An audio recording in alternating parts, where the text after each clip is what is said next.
Hey everyone, this is Unlock24, and today I'll be showing you a deck with Transmodify. I think it's more of a fun deck than anything. I don't think it's gonna do much when it comes to the competitive scene, but it is extremely fun to play. And let's go ahead and just get right into it. So the deck that I'm using is a zombie deck, and I did check the entirety of my card pool and see what exactly it is that I had. That I could actively use Transmodify and gain some sort of advantage off of it. And I think there's the only good level 5 are Vampire Lord and the it's those level 5 warriors that aren't affected by spells. But I decided to go ahead and do the zombie version, and that's because Goblin Zombie can go ahead and get you a free +1 whenever you Transmodify it. So you can summon Goblin Zombie, activate Transmodify. Tribute the Goblin Zombie, get either a Vampire Lord or a Vampire Dragon, and then the Goblin Zombie's effect activates since it is going to the graveyard. So, and then after that you can get a Gozuki, or you can get a Skull Conductor. I'm running Skull Conductor because it is a free summon for a. You can get the Vampire Lord out extremely easy, and you can also Transmodify it into a Vampire Dragon. And looking back now, I think you do need to, you would run, or if I had to change the deck around, I would run 2 Vampire Lords and 2 Vampire Dragons, because I think it just balances everything out. And so let's go ahead and get into the replays. Like I said, the deck is I'm getting like way ahead of myself. I'm thinking way too far ahead. Let me go ahead and give you the deck profile, and then we'll go ahead and get into the replays. So, 3 Vampire Lords, and like I said, you can change it and have two Vampire Lords and 2 Vampire Dragons, 3 Gozukis, 3 Skull Conductors, 2 Goblin Zombies, 1 Vampire Dragon, 3 Enemy Controllers, 3 Transmodify, and 2 Well of Disruption. So I did play in rank or in the KC Cup, and I don't think I lost any games. I may have, I can't remember. But if I did, I recorded it, because I recorded the first 5 games that I played, and I did manage to go ahead and go into 14 from 12. So I think, doing the math, I may have lost one. I don't know. I can't remember. But anyways, the deck is extremely fun to play, and let's go ahead and get right to it. And as I was playing, even after I saw that I was doing a ton of replays, and I think it's because I just want to be honest that I wasn't paying much attention. I was actually trying to do some work done as I was playing, and so I did make a ton of misplays. And if you do catch some of the I was gonna say misplays with that Mexican accent that I have, but if you do catch some of those misplays, just go ahead and let me know in those comment sections, in the comment section below. And there are a lot of them.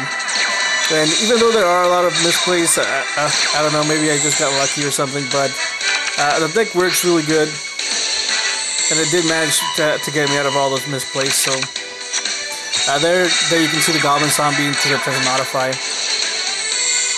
And here I saw that she was playing the Holy Guard, and when you're playing against Holy Guard, you know they're gonna be Gladiator Beast. And I decided to enemy control the Murmillo, because Bestiary could tag it into either a Quarry or a Murmillo, and if you tag it into a Murmillo, I can just bring back the Vampire Lord. This is game destroyed by an effect, which I did, and it manages up to use, and he's in trap or attack into another impenetrable attack. So I do have to enemy controller and tribute the Vampire Lord to go ahead and get that Murmillo, and then I can go ahead and destroy the other one so he doesn't tag out. And here Gozuki's effect activates, and another Gozuki, activate the Gozuki's effect to bring out the Vampire Dragon, summon the other Gozuki, and then basically attack again.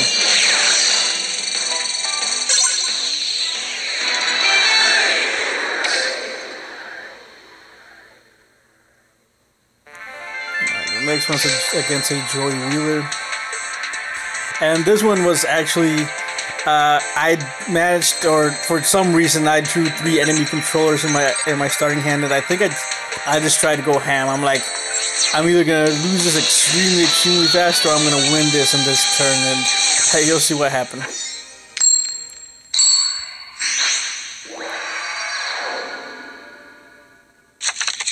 Yeah, I restarted because I didn't have any monsters, or at least I only had a vampire lord. I didn't really have anything else. Oh, this isn't it, and I guess it's gonna be the next one. But anyways, let's see. Here he's extremely unlucky, and he missed his flips. He did attack enemy controller because he has a really low defense, and I figured I can just go ahead and summon any monster and attack over it.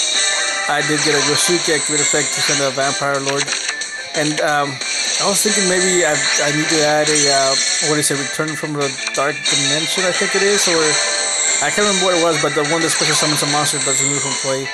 I think I might need to add one of those, and he's second coin toss, and even then he's really unlucky. He doesn't get it. He attacks on that wall, so they're both going to get destroyed. And I choose not to activate the effect, because otherwise I just lost the conductor.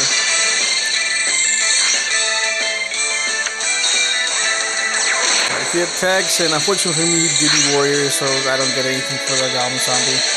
And here's, I can Skull Conductor effect, and then normal summon the other Skull Conductor for game. And this deck can pull out OTKs out of nowhere.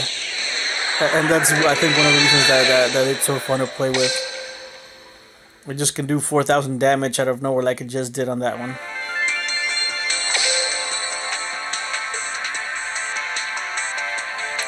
Let me put the volume down because I think it's like way too high. And hopefully you could have heard me like as I was talking throughout that gameplay.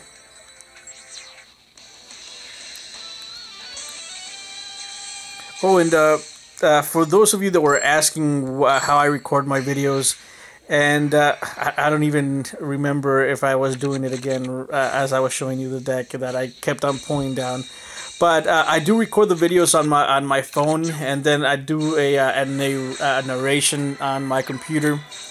And for whatever reason, I've never actually thought about getting my screen to where it doesn't time out like every 15 seconds. So the reason I'm pulling on that deck list down is so my screen doesn't shut off. And a really quick fix is just to go to settings and make it to where your screen doesn't shut off. But for whatever reason, it just never occurred to me, and I didn't think that it was bothering you, some of you guys, but apparently it was. So I actually forgot to change those settings today. So do bear with me. I'll go ahead and change it, I guess, next, or remember to do it next time, hopefully.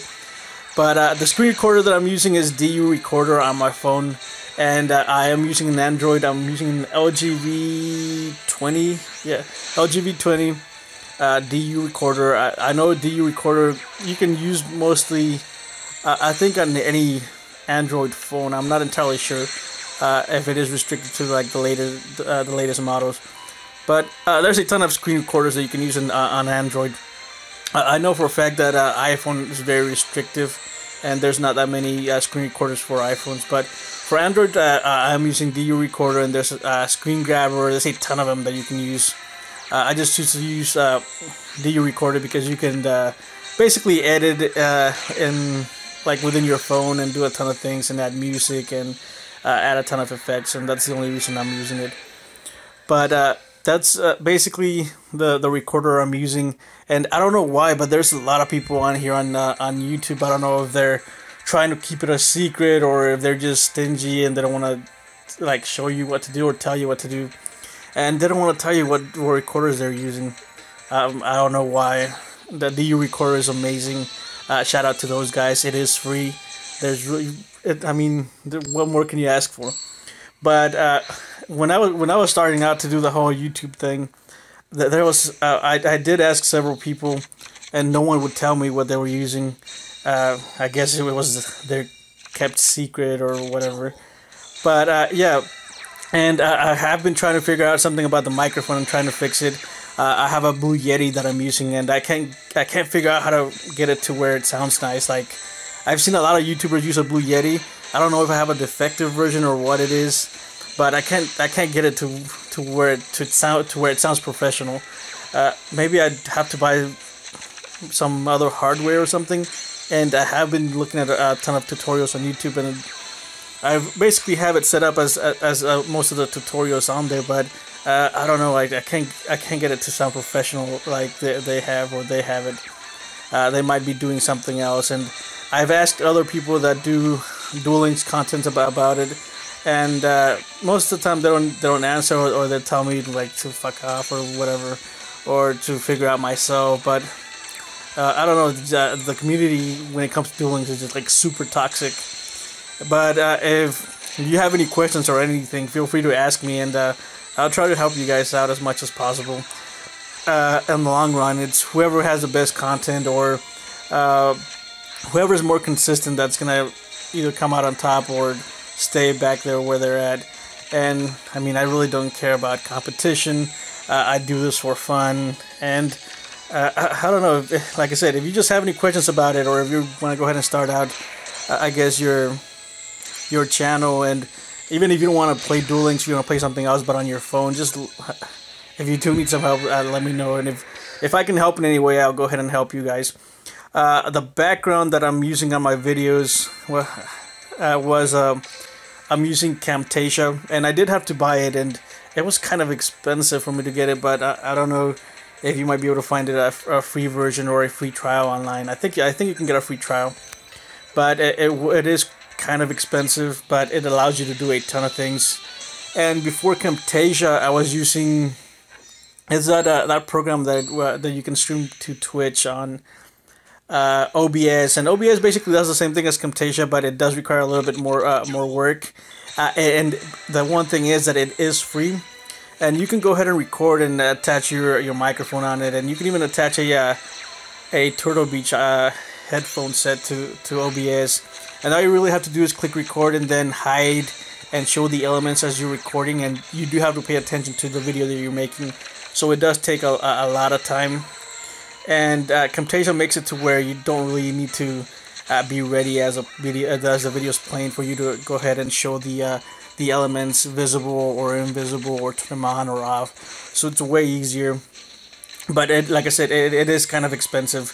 But I did want to take my content to the next level, so I did have to purchase it. So for those effects in the background that you see, all the annotations and the end screens and everything, they are done in Camtasia. And if you go to, I think it's a website for students, and if you have a student ID, you are able to find it a little bit cheaper, and you can get it with Snagit also, which Snagit is just extremely amazing, and I highly recommend it. I'm not sponsored by them, but I'm just saying that the software is just really, really good. And I think I got Snagit and Camtasia for, I think it was like 120 something. So if you're serious about becoming like a YouTuber or something, do give it a try. I really recommend them. It's really good. I don't know if I can, I'll leave a link in the description, but if not, just search it up. I'm pretty sure you'll find it easily. It's Camtasia. But anyways, I'm just rambling at this point, and that's because I can't find a fix to this microphone. It may be that I have a defective one. Who knows? I've never used a microphone. I don't know, or I've never used a Blue Yeti before. I don't know if this is the standard that I have or what it is. But here's the deck again: 3 Vampire Lords, 3 Gozukis, 3 Skull Conductors, 2 Goblin Zombies, 1 Vampire Dragon, 3 Enemy Controllers, 3 Transmodify, 2 Wall of Disruptions. And again, if you are enjoying my content, I would truly appreciate it if you become a subscriber. It will help me a lot. If you also leave a like. And I guess I'll see you guys next time. Oh, before I let you go, I am still going to be doing that. I don't want to call it giveaway because I don't want to get in trouble like legally. So I'm just going to say I'm going to be gifting one of my subscribers an Xbox at the beginning of the year. That's on January the 1st. So do become a subscriber, and hopefully you're going to have a chance to maybe get an Xbox on January the 1st. So that's it for today. I'll see you guys next time.